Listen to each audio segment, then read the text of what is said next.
Muito se falou, né, enquanto o PT esteve no governo, tanto com Lula como com Dilma, de que houve um aparelhamento do Estado, né, que houve inclusive o uso, né, da máquina estatal a serviço de um grupo político.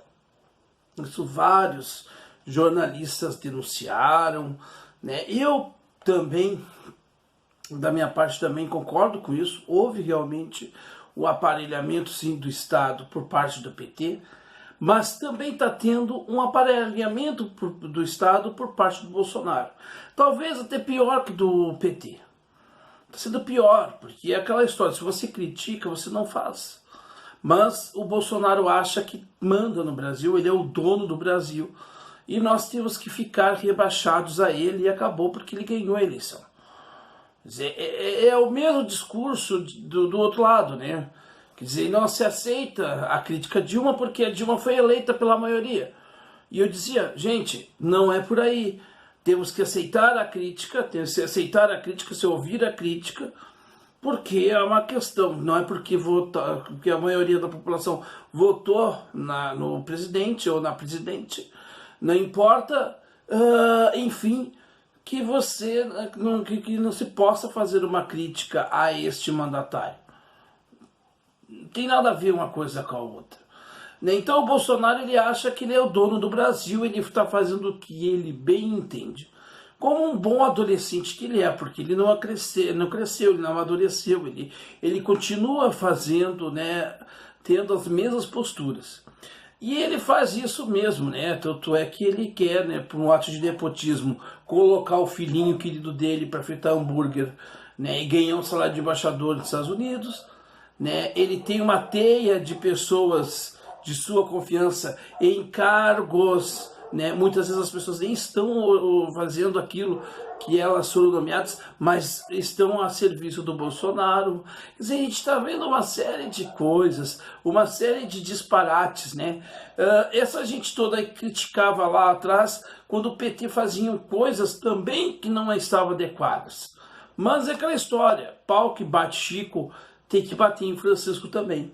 Então nós temos hoje uma onda de aparelhamento do Estado dentro de um plano ideológico, né, do senhor Bolsonaro, que não faz outra coisa a não ser fazer uma provocação à esquerda, né? É sempre tendo uma provocação e com palavras, né, para atacar os outros.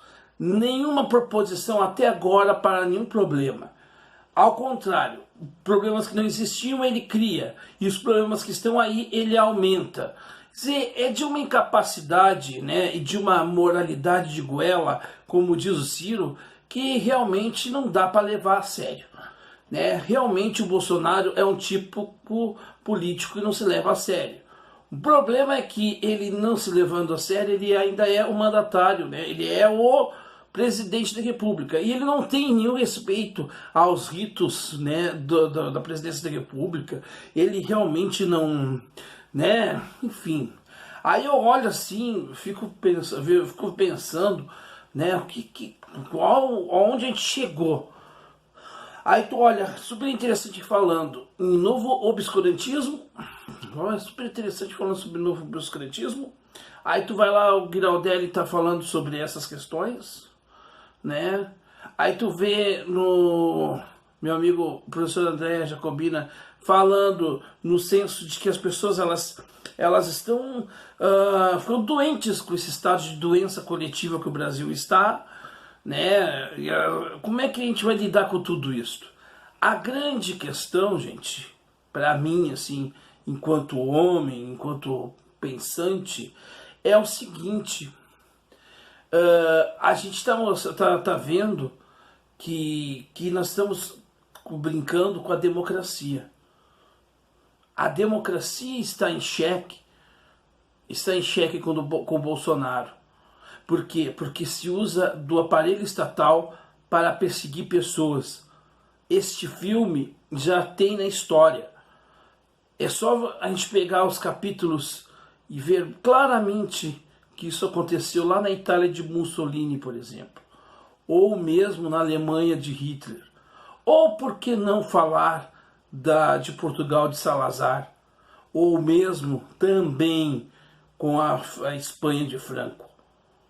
Isso sem falar também, é claro, com a questão lá da Revolução Russa, que depois, né, a Rússia vai perdendo as características de uma revolução socialista, porque deixou de ser o controle do Estado, do povo, para ser alguns burocratas para administrá-lo. Quer dizer, a gente precisa ir ao fundo, e ir a fundo, gente, é ir na raiz da questão. E aí a gente tem que buscar, né? A gente tem que buscar entender que temos duas coisas: o valor da democracia e o valor da palavra.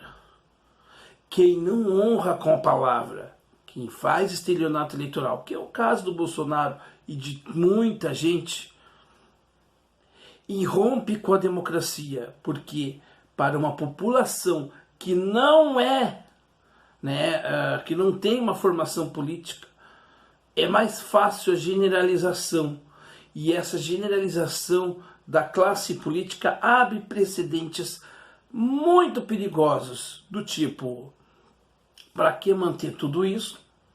Né? Para que manter essa estrutura de democracia? Para que democracia se estamos vivendo essa bagunça? E aí, bom, meus amigos, a gente abre precedentes para um Estado autoritário, e pode ser, né, um Estado ditatorial autoritário, ou um Estado totalitarista, que pior ainda que um Estado ditatorial. Agora, por último, Bolsonaro cancelou os contratos do presidente da OAB com a Petrobras. Quer dizer, de uma forma autoritária, de cima para baixo, né? Então é assim que se faz. Essa é a forma de fazer política do Bolsonaro.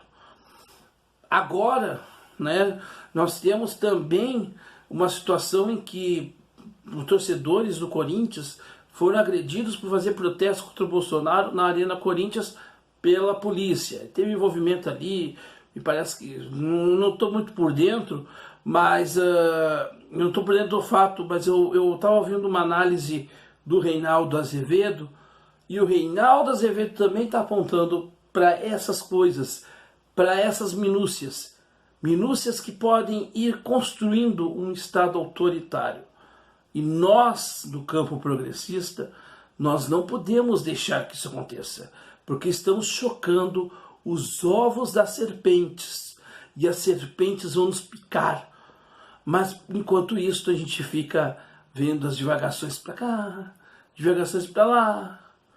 E o que é essencial, aquilo que realmente tem que ser atacado, parece que está sendo colocado em 10º, 3º, 4º, 5º plano, sei lá. Mas não no foco. E isso é muito perigoso. Repito, nós temos que ter a consciência de que neste momento é preciso a defesa da soberania nacional, mas também do ordenamento democrático. E a gente não pode mais permitir violações aqui e acolá, porque todos os dias nós temos a nossa Constituição sendo rasgada, folha a folha. E parece que a gente fica olhando e não sabendo o que fazer. Quando o que nós temos que fazer não é necessariamente pegar em armas. Não, a gente não precisa disso. A gente basta mobilizar a nossa capacidade de ir em contra a tudo isto, com atos pacíficos, inteligentes e com ações que possam realmente estancar este momento de loucura jurídica, política, institucional e, por que não, humana. Meus amigos, inscrevam-se no canal se vocês gostaram dessa nossa conversa, se você curtiu a nossa conversa, dá um likezinho aí, amigo, aí para compartilhar aí para nossa amizade.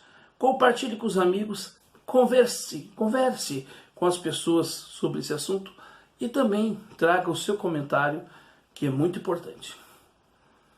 Vamos assim, aos poucos, de grão em grão, fazendo a discussão saudável e necessária na rede.